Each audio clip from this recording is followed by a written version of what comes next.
अगर मैं इतना ही जाहिल होता, इतना ही बदतमीज होता तो इतने दीवाने नहीं होते। कोर्ट ने मुझे आज बरी कर दिया, आपको पता है, कोर्ट ने बरी कर दिया। मत हार पहनाने का काम बंद करो, ये लोग नौकर हैं, ये नौकरी करेंगे, आवाम की खिदमत करेंगे। किसी को फायदा मिलता है, मैं ये नहीं, ये कोई ईगो नहीं है, ये अच्छी बात है। सोशल मीडिया के इस्तेमाल को अच्छे से करना चाहिए, इससे रोजगार अगर मिलता है तो कमाओ। किसी ने कहा आप सबके साथ बात करते हो, मैंने कहा अगर मेरी बात से किसी को फायदा मिलता है वो भी रोजगार है, इसमें बुरा मानने की बात नहीं, ये अच्छी बात है। और अगर सोशल मीडिया नहीं होता तो बहुत सारे लोगों को रोजगार नहीं मिलता। अगर मेरी वजह से वीडियो किसी की चल गई, जिस दिन मैं पहले जेल में गया था 6 दिन जम्मू के अंदर, उस दिन जिस बंदे की वीडियो से मैं गया था उसने 70,000 रुपया कमाया था और मैं जेल में गया था।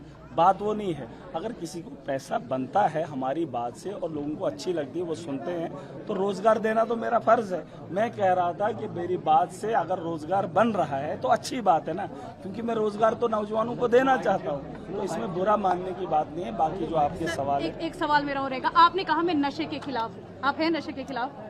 पूरी ताकत के साथ। शराब के खिलाफ आप हैं? बिल्कुल। फिर आपके दिल्ली में आपने देखा होगा आम आदमी पार्टी के सीएम जो हैं वो संसद में पहुंचते हैं शराब पीकर, इसमें आपका क्या व्यू रहेगा? बात है, मुझे नहीं पता है, देखिए इसके बारे में मुझे नहीं पता। 2 दिन पहले की बात है। 2 दिन मैंने घर वालों को नहीं देखा है, तो ये सवालों का जवाब मैं नहीं दे सकता हूँ जब तक न मैं देखूँ।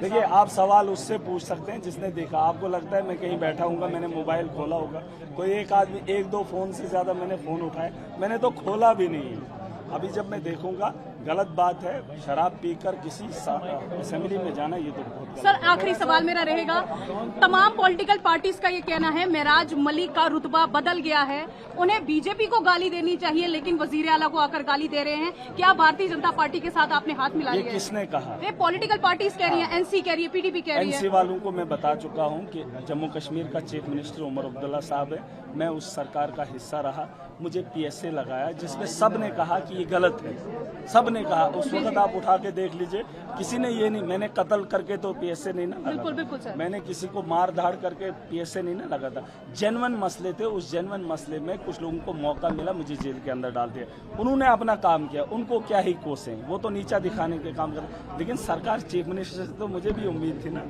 उम्मीद तो थी, क्यों नहीं। चीफ मिनिस्टर, अगर चीफ मिनिस्टर गलत पीएसए, वो तो कहते हैं हमारे पास ट्रांसफर की हमारे पास पावर नहीं है, अगर पावर नहीं है तो लड़ेंगे जिस तरीके। एक मिनट, देखिए डेली विजर मेरे हाथ में नहीं है, लेकिन जब जाएंगे तो पूरी ताकत के साथ, वो तो मैं कई बार बोल चुका हूँ, ये तो उमर साहब ने वादा किया था पक्का करेंगे, वो तो सीएम है। सवाल मुझसे क्यों पूछ रहे हो? मैं उनसे पूछूंगा जिस दिन मौका मिलेगा तो पूरी ताकत के साथ डेली विजन। मेरा सब एलजी यहाँ पर आए थे और वहाँ के उनके लिए स्टेडियम जो खुला रखा गया है, लेकिन यहाँ पर आवाम का नुमाइंदा है और आपके लिए 163 लगाया ये मेरा घर, ये स्टेडियम जो है वो बाहर के लोगों का, ये मेरा घर है, ये मेरा घर है, ये मेरा घर है।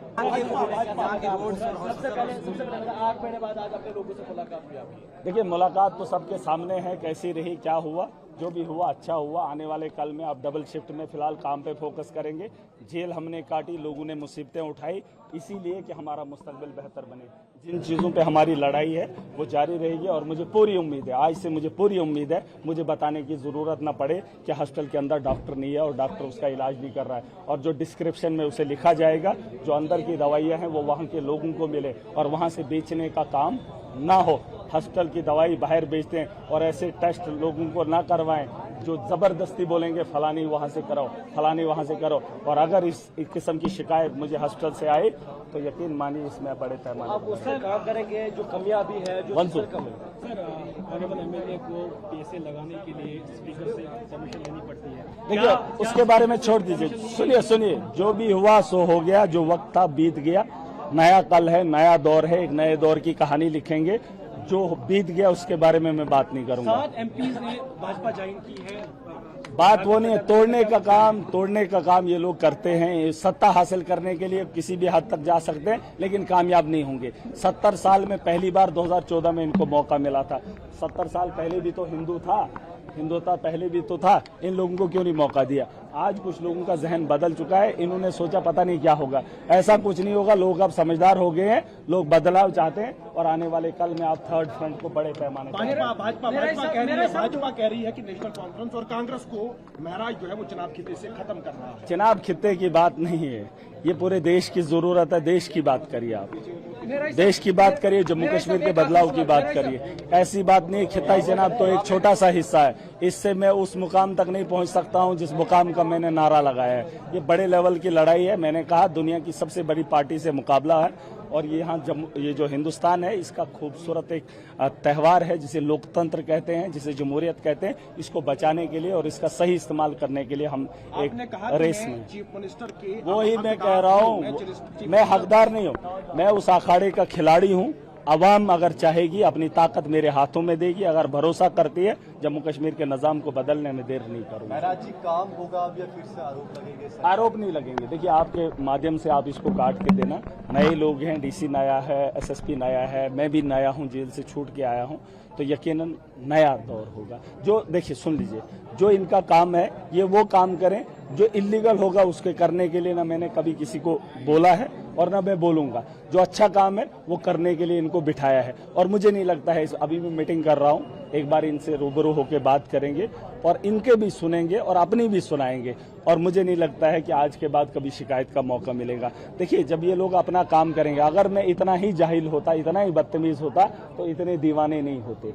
कोर्ट ने मुझे आज बरी कर दिया, आपको पता है, कोर्ट ने बरी कर दिया। मतलब ये है कि मैं साफ हूँ, मैं सच्चा हूँ, मैं ईमानदार हूँ, तो इनको भी समझ आ जाना चाहिए ये चाहता क्या है। जो मैं चाहता हूँ वो ये करें। जैसे आप भी जाएंगे हॉस्टल के अंदर, डॉक्टर होना चाहिए। आप भी कभी कभार वीडियो चलाते हो, यहाँ पे डॉक्टर ही नहीं है, तो क्यों नहीं है वो सवाल है। वहां उसकी तैनाती होनी चाहिए। जेल के अंदर में था, जो वहां के पुलिस वाले थे, वो तो उतना कैदी तो मैं नहीं रहा जितने वो हैं। वो दिन भर खड़े होते थे, सुबह शाम लॉकअप करते थे। आने से पहले धारा 163 लगाया गया, उसके बारे में वो मुझे नहीं पता। वो देखिए, मुझे देखिए, आप, मैंने जलसा किया, मैंने अपने लोगों से बात की, बात खत्म। अब ये उनसे पूछे कि आपने ऐसा क्यों किया। देखिए, मीडिया का काम सिर्फ ये नहीं कि आप मुझसे सवाल करें, आपका फर्ज बनता है आप उन लोगों से भी सवाल कीजिए जिन लोगों ने ये कार्य किया है। मुझसे बेहतर वो इसका जवाब देंगे। मेरे पास इतना टाइम नहीं है, ये फालतू के काम है, इसके लिए मेरे पास टाइम नहीं है। हाँ, लॉ एंड ऑर्डर की बात मैंने उसकी जिम्मेदारी उठाई है। मेरी आवाम में से कभी भी कोई नागरिक या कोई आदमी इस किस्म का माहौल बनाए जिससे परेशानी हो। सच आपने बोला कि मुझे डीएसए जो है वो सकीना इतू में लगा है। देखिए, सकीना इतू एक वजह बनी, क्योंकि अगर हॉस्टल बेहतर होते हंगामा नहीं होता, अगर हंगामा नहीं होता तो पीएसए नहीं होता, है ना। मैंने ये नहीं कहा था हमने फौज से लड़ना है, सरकार मेरा साथ दे। मैंने ये नहीं कहा था कि कानून की बदली करनी है, कानून मेरा साथ दे। मैंने तो इतना ही कहा था डॉक्टर की तैनाती हो, जो हैं। मैंने नए डॉक्टर्स की जो वेकेंट पोस्ट हैं उनकी बात नहीं की थी। मैंने ये कहा था जो डॉक्टर हैं वो यहाँ पे ड्यूटी नहीं करते, उनको ड्यूटी दिलाई जाए। मैंने ये जो आबिद या हमारे आईएएस ऑफिसर थे, वो हेल्थ के सेक्रेटरी थे, मैं उनके ऑफिस में जाकर मैंने सकीना इतू को एक चिट्ठी भी लिखी है जिसमें मैंने कहा था आप एक वार रूम बनाओ, एक एलईडी बड़ी सी एक पर्दा लगाओ अपने दफ्तर के अंदर, हर डिस्ट्रिक्ट हॉस्टल को अपनी आंखों के सामने रखो, कैमरे लगे हुए हैं, आप लाइव देखो। जिस इलाके से, जिस डिस्ट्रिक्ट हॉस्टल से आपके पास कोई रिपोर्ट आती है कि वहां पे डॉक्टर नहीं है, आप खुद बैठे बैठे चेक कर सकते हो। वार रूम में एक टीम रख लीजिए, आप खुद देख लीजिए कहां पर जो है डॉक्टर काम नहीं कर रहा है। तो वो काम नहीं कर पाए, अरे वो पैसा मैं दे देता, वो एलईडी लगानी थी, कैमरे लगे हुए हैं, आज डिजिटल जमाना है, वो वहां से नजर रखेंगे तो सिस्टम साफ हो जाएगा। अब वार रूम तो मैं बना नहीं सकता, वार रूम बना सकती थी लेकिन उन्होंने नहीं किया। 20 डिस्ट्रिक्ट हैं, 20 डिस्ट्रिक्ट में 30 हॉस्टल हैं, 30 हॉस्टल का कैमरा देखने में कौन सी बड़ी बात है, कौन सी बड़ी बात है। लेकिन ये लोग जो है काम नहीं करना चाहते हैं, ये सब लोग जो है पैसा कमाने में लगे हैं, ये किसी को उफ नहीं करेंगे। चुनाव में ये इनकी धज्जियां उड़ाते हैं, लेकिन चुनाव जीतने के बाद कभी किसी ऑफिसर से भिड़ने का काम नहीं करते हैं। वो गरीब को कितना ही दबाए उसमें उनका योगदान नहीं रहता है। देखिए, बहरहाल बहुत टाइम हो गया, आखिरी में यही कहूंगा, आप मुझसे ज्यादा सवाल मेरे बारे में इनसे पूछिए, आवाम के सवाल इनको पूछिए। हॉस्टल में आप लोग जाते हैं, क्यों डॉक्टर नहीं है, ये पूछे उनको। अगर सस्पेंड करने की ताकत मेरे पास होती, अगर वो ताकत लगाने की मेरे पास होती, सिस्टम को सुधारने की ताकत मेरी कलम में होती, तो यकीन मानिए मैंने तो कह दिया अल्लाह। अगर मंत्री में होता तो आपको लगता है हॉस्टल ऐसा होता? लगता है? अरे नहीं होता। जिसके हाथ में वो खामोश है। अब वो एक मैडम है, मैं उसके खिलाफ बोलूंगा, बोलेंगे एक औरत के खिलाफ बोल रहा है। उसको ऐसे डिपार्टमेंट दिए हैं जो वक्त की जरूरत है, जो जम्मू कश्मीर की जरूरत है, एक एजुकेशन और हेल्थ, इसकी तो हमारे को जरूरत है। ठीक है, इसके बारे में समझना चाहिए और सबको जिम्मेदारी है। आप फोर्थ पिलर तब बनेंगे जब आप दलाली छोड़ देंगे। आप उनके घर में जाकर, ऑफिस में जाकर चाय पियेंगे, उनके साथ चुगलियां करेंगे, ऐसे कोई रिपोर्टर नहीं मानते हम। रिपोर्टर वो है जो सच्चाई बयान करे, जो हक बयान करे, जो इनके किए कराए को आवाम के सामने लाए। आवाम सब जानती है, तुम कुछ भी चला लो तुम्हारी नहीं चलेगी। मेरे खिलाफ जो वीडियो डालते थे या इनकी चाटोकारी करते थे वो चली, वो लोगों ने सुनी? नहीं सुनेंगे। अगर तुमने अपना काम सही करना है, ईमानदारी से करना है तो सच्चाई बयान करो। अगर महराज कहीं गलत है तो सवाल उठाओ, अच्छे से फैक्ट लाओ, मैं सुनूंगा। लेकिन चाटोकारी करोगे, इनके ऑफिस में चाय पियोगे, बड़े नहीं है। और माशरे के उन मुअज्जिज को बताना चाहूंगा, हार पहनाने का काम बंद करो। ये लोग नौकर हैं, ये नौकरी करेंगे, आवाम की खिदमत करेंगे। मैंने कहा था ये डीसी यहाँ नहीं रहेगा, लेकिन महराज इस सरजमीन का हिस्सा है, ये मेरा डिस्ट्रिक्ट है, ये मेरे लोग हैं। मुझे उसको क्या पड़ी, आज क्यों नहीं है?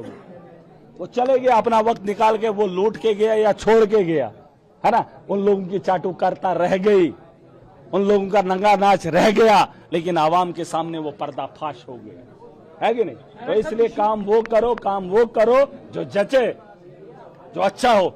अगर महराज बोलने से नहीं डरता है, तुम भी सवाल उठाने से मत डरो।